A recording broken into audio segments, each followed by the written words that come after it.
...666... Capítulo 4... La Argentina en guerra.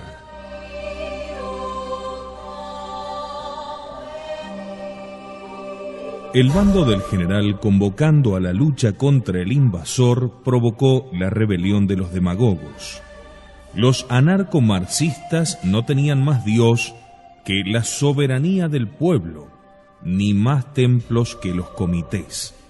Allí adoraban su extravagante deidad, es decir, adorábanse ellos mismos, pues por soberanía del pueblo no entendían otra cosa que la voluntad de su propio partido, y allí se refugiaron a deliberar cómo sabotearían la movilización y a maldecir el crimen de la guerra, título de un libro argentino que los gobiernos reimprimían y desparramaban como una Biblia.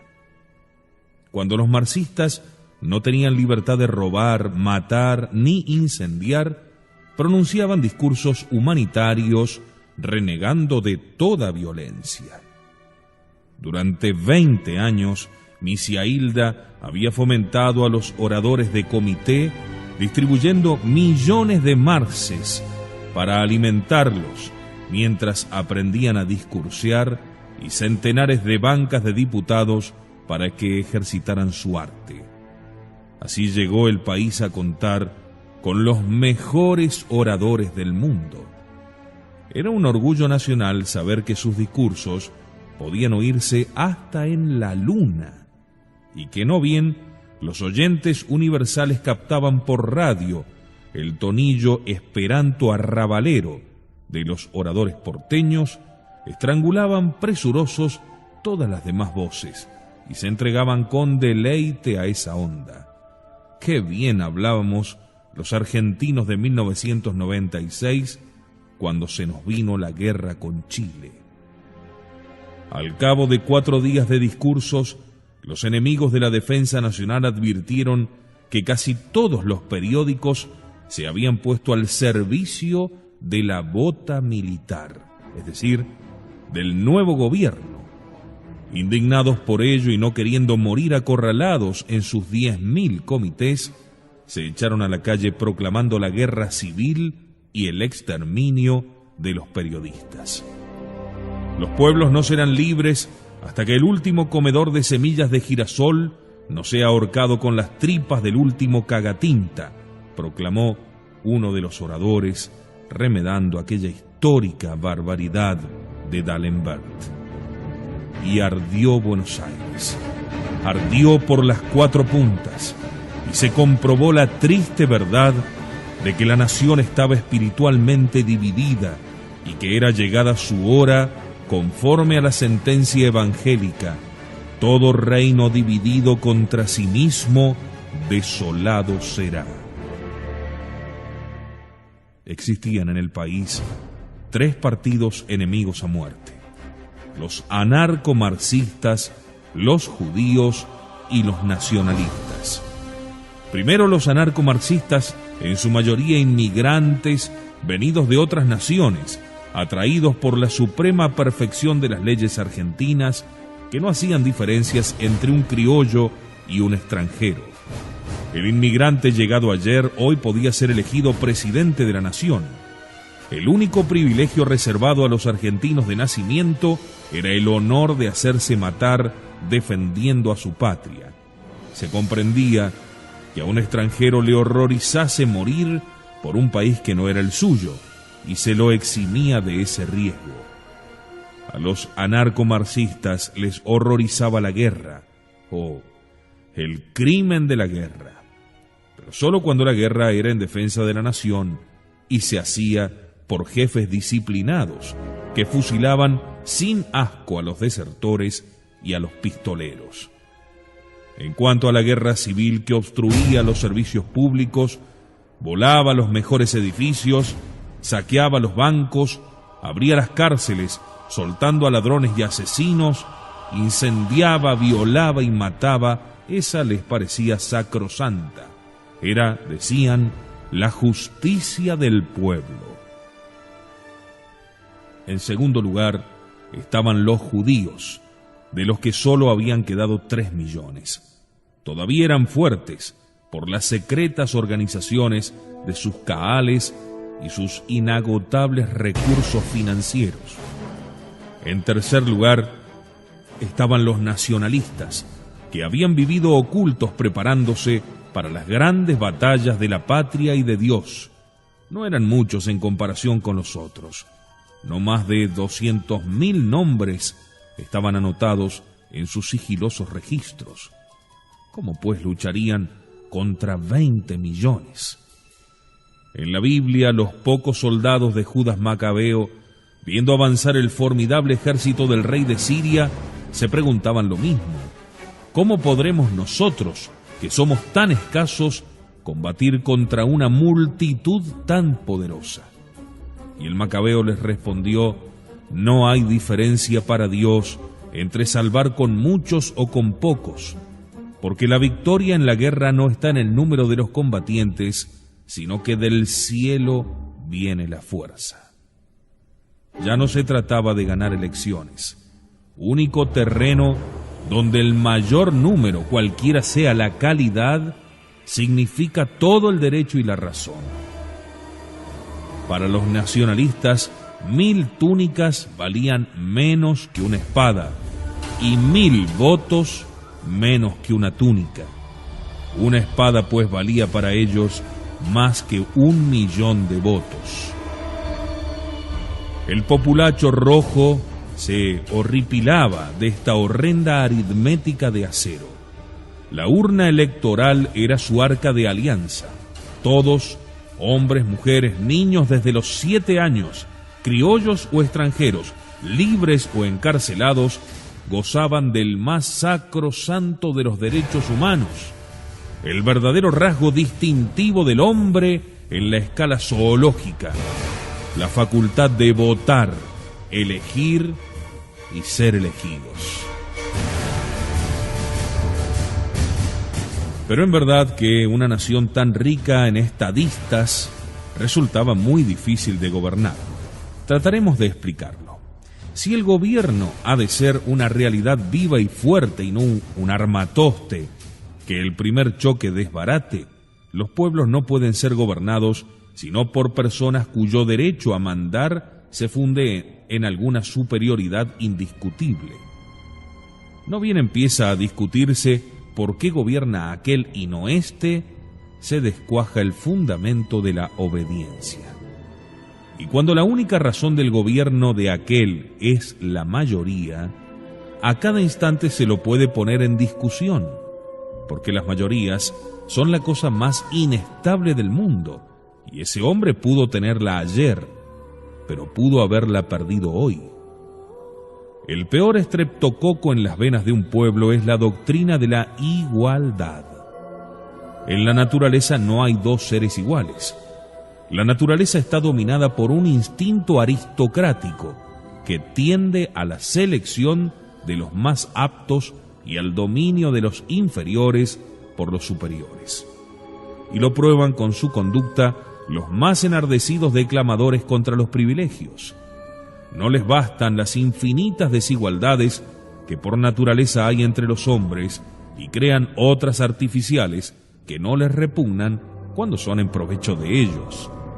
Quieren distinguirse en alguna forma, poseer una llave que abra las puertas cerradas para los demás, conseguir una chapa blanca para el automóvil, una medalla para su reloj o algún privilegio.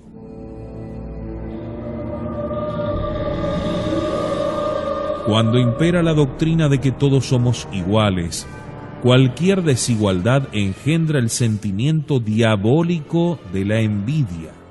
No envidiamos al que posee o al que manda siendo superior a nosotros, sino al que posee o manda siendo nuestro igual. Mientras más pobre de espíritu es uno, más confianza tiene en su propia capacidad, porque es incapaz de juzgar rectamente a los demás. Se han declamado infinitas sandeces contra el derecho divino de los reyes, o sea, la doctrina católica de que la autoridad del que gobierna no viene del pueblo, sino de Dios. Aun suponiendo que esta doctrina fuese falsa, sería una de las más sagaces invenciones del ingenio. Su antiquísimo autor habría penetrado mejor que los modernísimos sociólogos la psicología del pueblo, y habría comprendido que a la autoridad del que manda hay que darle un fundamento estable y natural, y no esa pobre contabilidad del sufragio universal, o sea, el voto de una mayoría, la mitad más uno, que a cada minuto cambia. Si no hay superioridad natural o sobrenatural permanente, no hay jefe legítimo. Aquel que no se apoye más que en una votación, que significa una voluntad de ayer, no puede invocarla contra ella misma, que hoy se siente distinta de ayer. Aunque yo me haya comprometido a no cambiar de idea durante 4 años, si en realidad he cambiado y tengo la mayoría suficiente para imponer mi nueva opinión, ¿quién puede alegar derechos adquiridos contra esa mayoría, fuente única de toda autoridad? Fundar toda autoridad en la mayoría es asentar sobre arena el pesadísimo edificio del orden social, que necesita cimientos de piedra. Un solo voto que se pase de aquella acera a esta otra, manda al diablo la autoridad que en él se fundaba. En cambio, a un rey que reina porque es hijo de reyes y heredero de la corona, no le pueden discutir sus títulos, ni siquiera sus propios hermanos, porque él es el primogénito, y en todo caso, nunca serán muchos los que se sientan con derecho a discutírselo. Y también a un jefe que manda porque se impuso a causa de su genio. César, Tamerlán, Mahoma, Napoleón, tampoco lo pueden discutir sino sus iguales, y estos no han de ser muchos. Convencer a un pueblo de que quien lo manda y lo oprime no tiene más autoridad que la que ayer le prestó la mayoría es quitar al gobierno su fundamento sagrado y hacerlo una simple criatura de la más caprichosa entidad que existe en el mundo, la opinión popular. Mujerzuela impresionable y tornadiza, hoy lleva al héroe coronado hasta el Capitolio y mañana, sin dar tiempo a que se marchiten las flores de la popularidad, lo despeña desde la roca Tarpeya. Hoy piensa negro y mañana piensa rojo y sigue creyéndose infalible. Y pensar que hay filósofos de cabeza blanca que no creen en la infalibilidad de la Iglesia con su unidad doctrinaria de 20 siglos, pero creen en la infalibilidad de la mitad más uno, que se rectifica cada 6 meses y se contradice cada año. Por más vuelta que se le dé, la verdad es esta: el mundo no puede ser gobernado sino por hombres a quienes la naturaleza haya hecho superiores, por el nacimiento, que son los príncipes hereditarios, o por el genio o el valor, que son los caudillos. La tiranía de 1000, que es la orgía demagógica, es 1000 veces peor que la tiranía de 1. La anarquía oprime a los individuos y da rienda suelta a la muchedumbre. La dictadura enfrena a la muchedumbre y da libertad al individuo. Cuando la tiranía del populacho se prolonga, sobreviene tal desbarajuste que el pueblo, el verdadero pueblo, ansía un libertador. El hombre enérgico capaz de cortar las 100 cabezas de aquella hidra monstruosa. Y entonces ocurre este asombro.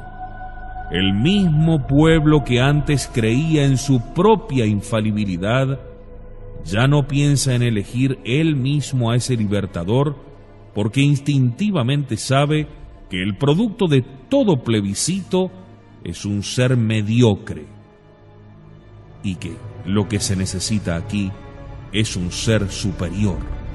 Espera a alguien no elegido, y no bien aparece, de inmediato lo reconoce, arrojando por la borda como un lastre inútil la doctrina de la elección popular. Alguna vez, aquel jefe no elegido que se impuso por su propio genio ha tenido el capricho de convocar al pueblo para que sancione su autoridad. Hay que ver la alegría con que el pueblo se precipita a las urnas, demostrando cuán ufano está de que hoy lo llamen para endosar el hecho consumado. Esto es un plebiscito, la firma del pueblo sobre la espalda de un dictador. No hay ejemplo en la historia de que los plebiscitos hayan jamás resultado adversos a los grandes caudillos no elegidos. El pueblo los vota siempre con entusiasmo, y si no los votara, el no elegido se encogería de hombros y seguiría gobernando, seguro de que su autoridad le viene de Dios y no del pueblo. El verdadero pueblo tiene asco de la política y una romántica debilidad por esos jefes que suprimen la política.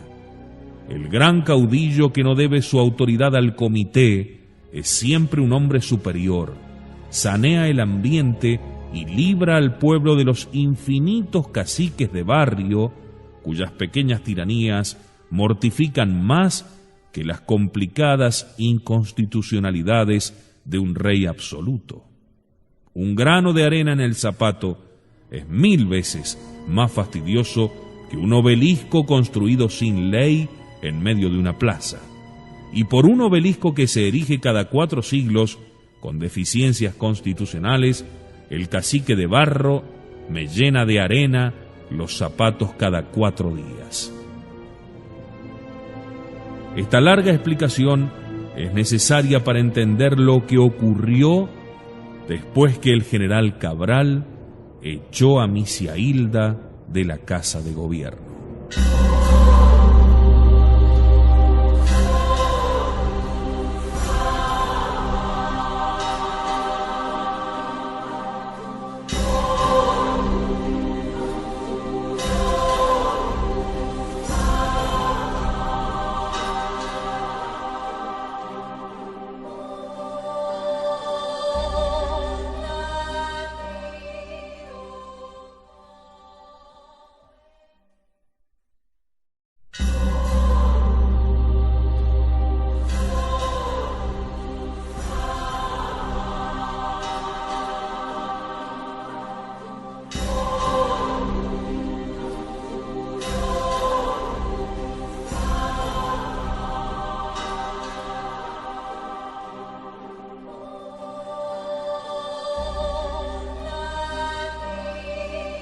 Los anarcomarxistas habían atacado durante varios lustros la autoridad de aquella mujer, pero aún así habían bajado la cabeza y habían dádose cuenta de que debían obedecerle, porque tenía una superioridad indiscutible.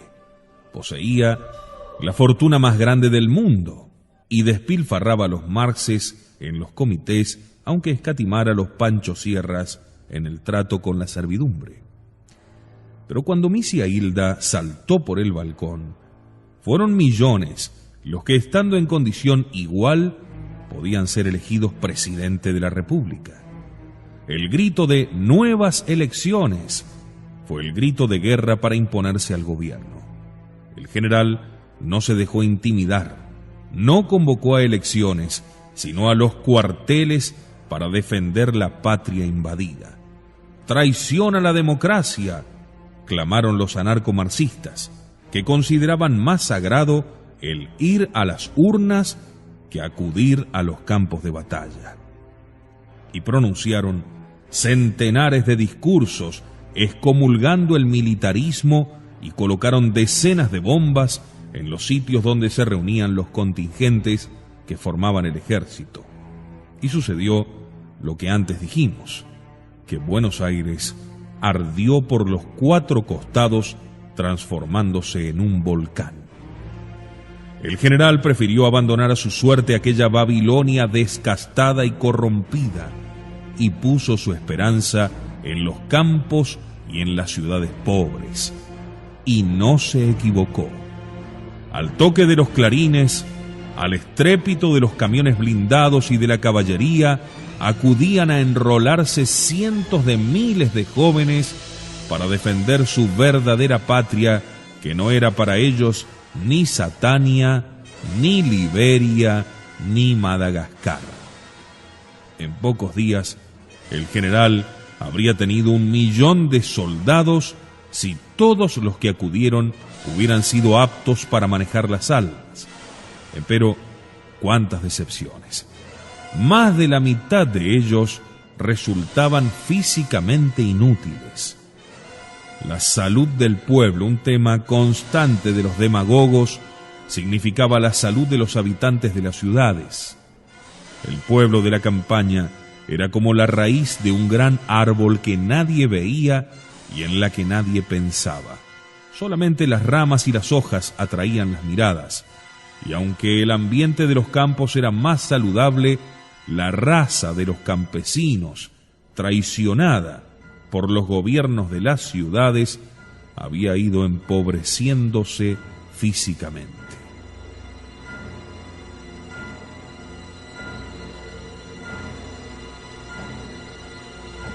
Empero aquellos millares de mozos a quienes los médicos declararon ineptos para las armas se resolvieron a servir a la patria en cualquier forma.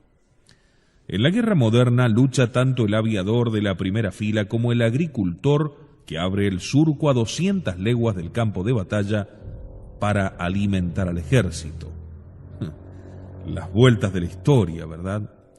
En 1814, Güemes salvó con sus gauchos la independencia argentina, atajando al enemigo en la frontera de Salta, mientras San Martín en Mendoza preparaba el ejército que habría de libertar a Chile. A los 175 años de su muerte, 100.000 jinetes que revivían su espíritu renovarían sus proezas en la Patagonia, dando tiempo al general Cabral para organizar su ejército en el centro del país.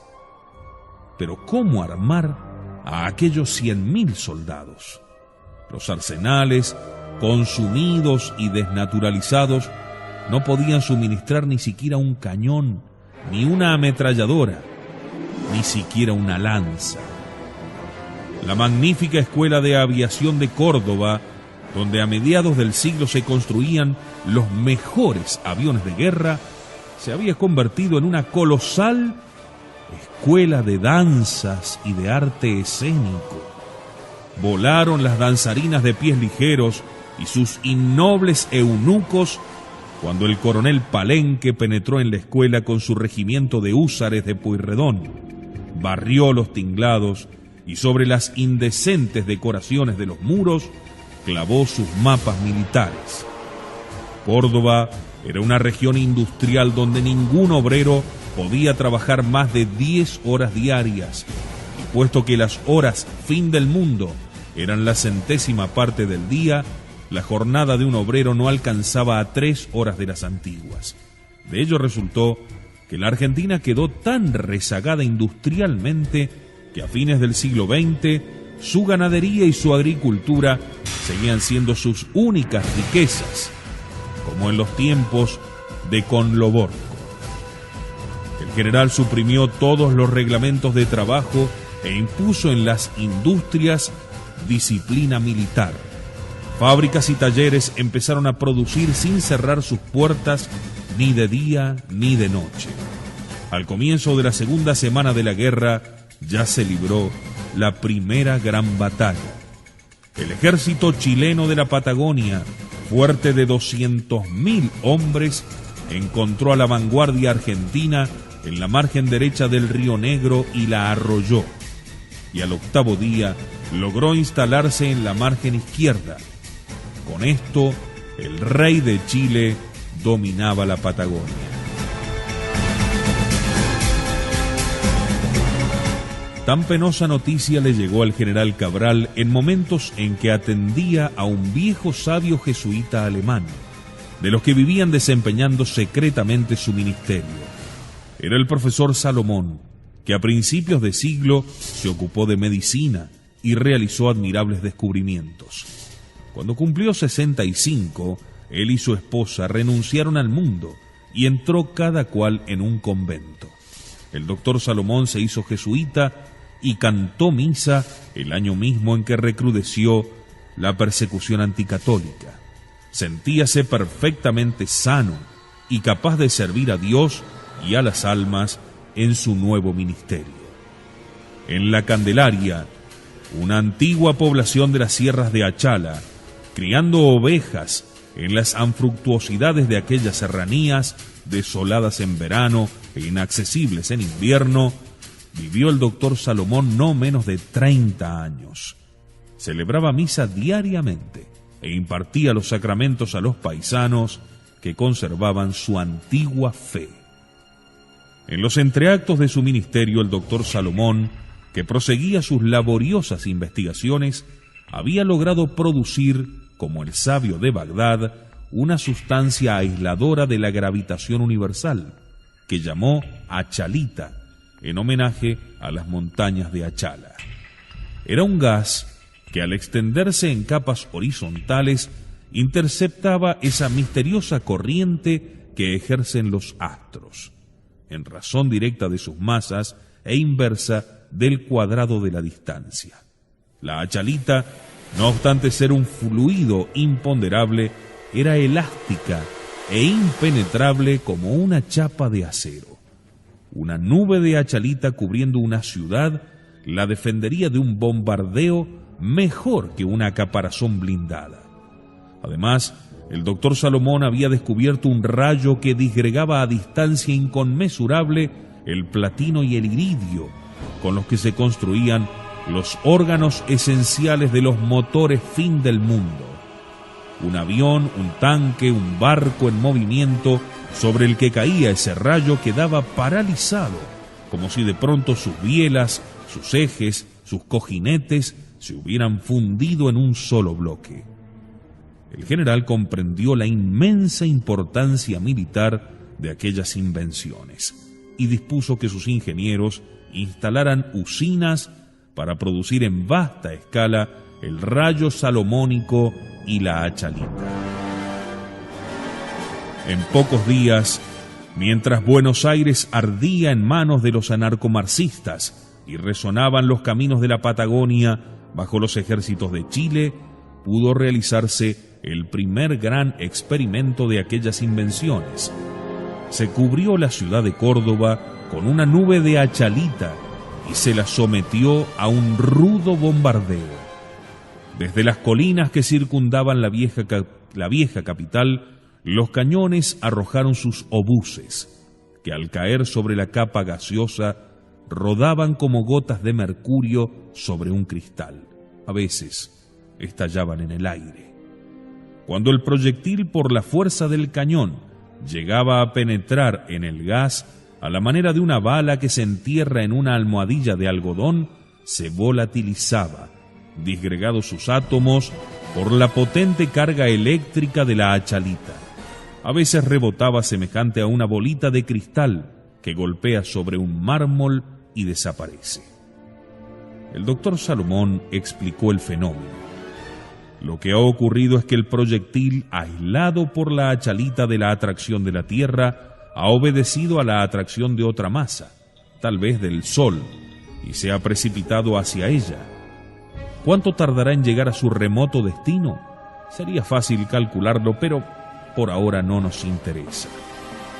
Todavía más prodigioso resultó el rayo salomónico, según se experimentó con aviones que se echaron a volar sin tripulantes. La invisible onda los captura en el aire y los arroja en tierra como palomas heridas por una certera escopeta. Con semejantes armas se veía segura la victoria. si el invasor le daba tiempo al general Cabral para producirlas en cantidad suficiente. Pero el mismo día de los experimentos divulgóse una gravísima noticia. La Argentina tendría que hacer frente no solo a los enemigos del sur, sino también a los del norte, pues Bolivia y Paraguay le acababan de invadir sin declaración de guerra, y además a los del este, ya que el imperio del Brasil había cruzado el Uruguay y apoderádose de la provincia de Entre Ríos.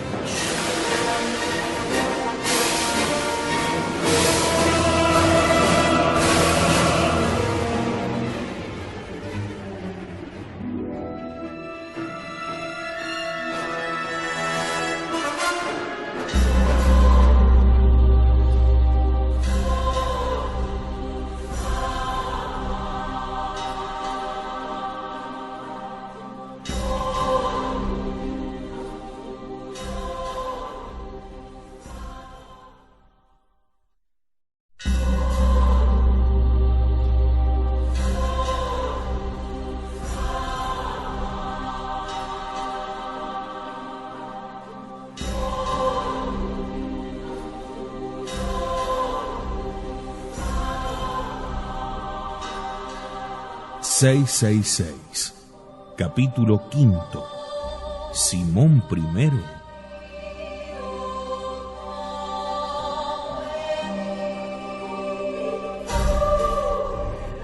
Cuando Fray Simón, antes de partir para Roma, fue a despedirse de su confesor, Monseñor Bergman, volvieron a hablar de Juana Tabor, y el obispo le dijo: su vida es un grande y peligroso poema que me atrevo a llamar el cantar de los cantares del siglo XXI. Y luego estas palabras con cierto tono de profecía: vuestra reverencia va a Roma, a donde no voy desde que presté el juramento de obedecer en todo al gobierno de la nación. Mi corazón sigue detrás de sus pasos, porque vuestra reverencia es el hombre de esta hora. Estamos destinados a presenciar inmensas transformaciones de la Iglesia en el sentido de la democracia. Si estuviese en los planes de Dios, ¿y quién puede negarlo?, que vuestra reverencia resultara elegido pontífice, aplíquese a esa magna reforma para que el catolicismo recobre la influencia que tuvo sobre el pueblo en los siglos antiguos. ¿Qué reforma es esa?, preguntó Fray Simón, como si ya sintiera en las sienes todo el peso de la tiara. Voy a resumírsela en 4 puntos. Primero, abolición del celibato de los clérigos. Segundo, supresión de las órdenes religiosas y de todos los votos. Tercero, elección de los obispos por el clero y los fieles, y del Papa por los cardenales y los obispos. Cuarto, uso del esperanto en vez del latín. Democratizada así la jerarquía católica, la Iglesia será del pueblo y para el pueblo, no más la Iglesia del Papa romano, sino la Iglesia del Dios universal. Sería un milagro la elección de un Papa así, exclamó Fray Simón, con la garganta seca y enronquecida. Y el monseñor constitucional, que hablaba con voz enaceitada y frases cuidadosamente construidas, repuso: mire, yo que rechazo los pretendidos milagros, ansío presenciar uno verdadero. Si Dios, que todo lo puede, inspirase a los cardenales una elección así, el mundo no habría visto un hombre más grande que ese Papa desde los tiempos de los profetas y de los apóstoles. Pero si el milagro no se hace, si la Iglesia romana se obstina en la vía en que está desde los tiempos de Pío IX, que proclamó su propia infalibilidad, el cristianismo perecerá en su forma latina y nuestros pueblos perecerán con él. Finis Latinorum. Fray Simón prometió hacerlo así. y salió deslumbrado, como si hubiese estado mirando el sol. En sus delirios de reformador se decía: el catolicismo no es aún la religión definitiva, pero ella palpita en su seno. La verdadera religión de Cristo no está hecha, todavía tenemos que hacerla. Se acordaba de que cierta vez Juana Tabor, entrando en el locutorio del convento, donde se sentía olor a encierro y humedad, le había dicho: a la iglesia romana le pasa lo que a su locutorio, mi querido amigo, le falta el aire. ¿Me permite usted que rompa algunos vidrios de su ventana? Él entonces le contestó con una simple sonrisa que era una tímida complicidad. Ahora le habría contestado asintiendo a tamaña blasfemia. A pesar de las precauciones que adoptó la corte romana para retardar la difusión de la muerte del Papa Angélico, al segundo día llenaba ya el mundo de ansiedad. Hasta aquellos para quienes los dogmas católicos son libro cerrado, se interesaban por saber quién sería, qué marcha adoptaría el nuevo Papa, qué influencias presionarían al cónclave para su elección, qué reyes, qué naciones le serían favorables y cuáles contrarias, con qué ojos miraría las cuestiones que dividen a la gente, qué pensaría de los judíos, de la soberanía del pueblo, de la democracia. ¿Reformaría la Iglesia o la mantendría rígidamente en su cauce milenario? Al tercer día de estas preguntas, parecióse encontrar la respuesta. Ya navegaba en los aires rumbo a Europa el avión en que viajaba el superior de los gregorianos, cuando la radio difundió la inmensa novedad. Nadie sabía quién había sido el primero en lanzarla, pero al instante se apoderaron de ella todos los vehículos de la propaganda y los 600 millones de católicos y los 1.500 millones de almas sin religión que poblaban la tierra reclamaron la biografía y la imagen del que los diarios y las radios presentaban como el candidato más seguro a ceñirse la triple corona. El futuro pontífice no saldría del colegio cardenalicio. Volvería a suceder en esta elección lo que hacía ya muchos siglos que no ocurría, que resultase electo un simple sacerdote, presbítero nada más. Esto importaría ya una revolución, no en la doctrina de la Iglesia, pero sí en las prácticas que regían la más augusta elección que pueden realizar los hombres, la del vicario de Cristo. Y ella decía claramente cuán reformador sería el espíritu del nuevo pontificado. Las 100.000 voces de la prensa mundial alabaron aquel espíritu, el del siglo XXI, que por fin se infiltraba en el Vaticano. Espíritu liberal, decían unos, espíritu democrático llamaban lo otros, y no faltaban quienes lo calificaban de espíritu fin del mundo.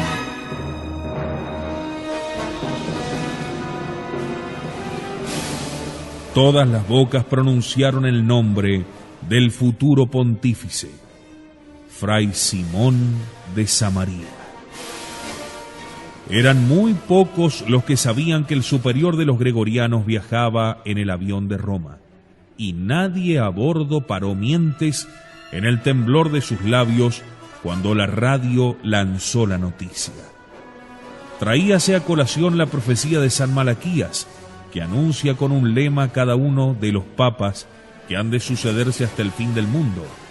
Después de Pastor Angelicus, no quedaban más que 6.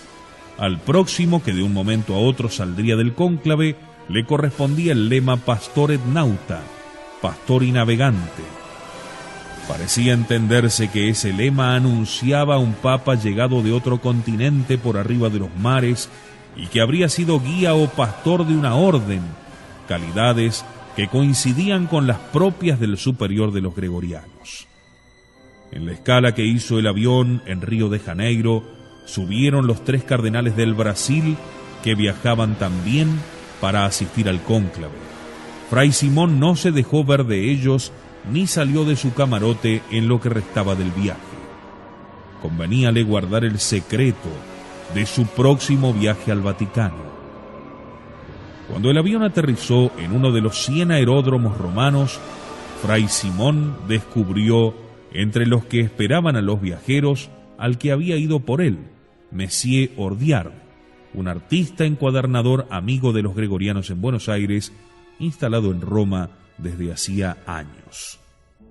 Aunque era el más famoso de los encuadernadores de la ciudad eterna y el pastor angélico le confió siempre sus libros, Messier Ordiard vivía modestamente en una casita de 2 pisos en un rincón cerca de la Roma Vaticana que conservaba por milagro su fisonomía arcaica y tranquila.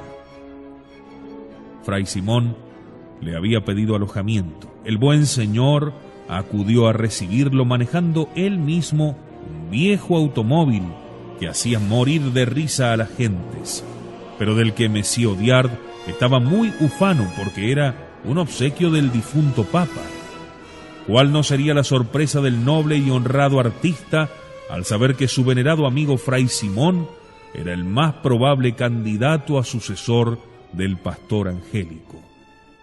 Con orgullo le aderezó una habitación en su casita y acudió a recibirlo.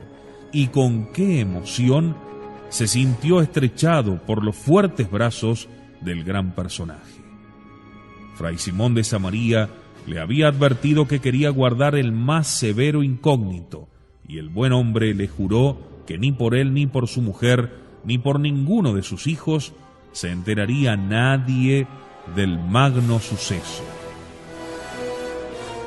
Era de regla, conforme a la Constitución In Eligendis de Gregorio X, promulgada en 1562, que a la muerte del Papa debían reunirse los cardenales 10 días después para elegir el sucesor.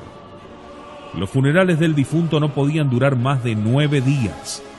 Esperábase durante uno más la llegada de los cardenales ausentes y al 11º entraban todos en cónclave, sin que les fuera permitido salir del lugar, cuyas puertas y ventanas bajas se marcaban hasta finalizada la elección. Si alguno salía en razón de grave enfermedad, no podía entrar de nuevo.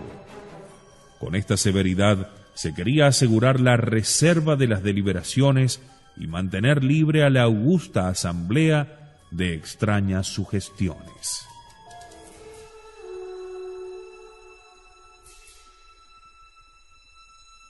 Previendo que las circunstancias en que se realizaría el futuro cónclave pudieran ser graves para la Iglesia y hacer conveniente el expedirse con rapidez, el pastor angélico había acortado los plazos. 3 días, con los medios actuales de locomoción, bastaban para que llegasen los cardenales ausentes en cualquier país. En tiempos antiguos, cuando estaban los papas en Aviñón, se había dispuesto un palacio monumental para los cónclaves, que no se alcanzó a utilizar más que 2 veces.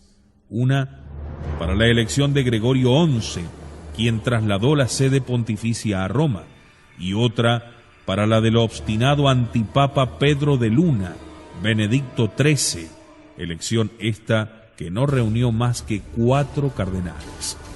Posteriormente, y ya en Roma, se pensó en habilitar el castillo de Sant'Angelo, y más tarde aún, Inocencio XII, en 1691, destinó para el cónclave el Palacio de Letrán. No fue el lugar definitivo, pues a partir de 1823 se utilizó el Quirinal en 4 elecciones, las de León XII, Pío VIII, Gregorio XVI y Pío IX. Después de la invasión de Roma en 1870, los reyes de la Nueva Italia eligieron el Quirinal para su propia residencia, y el cónclave quedó una vez más sin otro sitio de reunión que los locales aderezados a prisa en algunas salas del Vaticano. Muchos habían creído que aquella elección no se realizaría en el Vaticano, pues para esa época la Iglesia Católica con su colegio cardenalicio habría huido a los desiertos, conforme anuncia el Apocalipsis, o se habría encerrado en las catacumbas para librarse del furor de los malos príncipes y de los pueblos ateos. El quinto día de la tercera semana del mes de Beadar se encerraron en el Vaticano 90 cardenales. Solo faltaban los 2 de China, que podrían entrar y participar del cónclave en el estado en que encontraran la elección, dado que llegasen antes de su término. Desde el momento en que el cardenal Camarlengo se aproximó al cadáver de Pastor Angelicus, levantó el velo blanco que cubría su rostro y con un martillo de plata lo golpeó 3 veces en la frente, llamándolo por su nombre de pila, y pronunció las fúnebres palabras del ritual: verdaderamente el Papa está muerto, y recibió el anillo del pescador, que tenía el difunto en el dedo, anillo que luego sería roto delante de los cardenales, como símbolo de que había cesado su autoridad, hasta que dentro de las paredes del Vaticano, el maestro de ceremonias dio el grito de regla, extra omnes, avisando que debían abandonar el palacio todos los que no tenían función activa en el cónclave, y se clausuraron las puertas, y el cardenal Camarlengo y los 3 cardenales jefes de órdenes religiosas recorrieron las habitaciones y dependencias del vasto recinto con antorchas en la mano para cerciorarse de que no quedaba allí ningún intruso. Solo habían pasado 4 días. Pero en esos 4 días, el infierno había centuplicado su actividad y sus artimañas.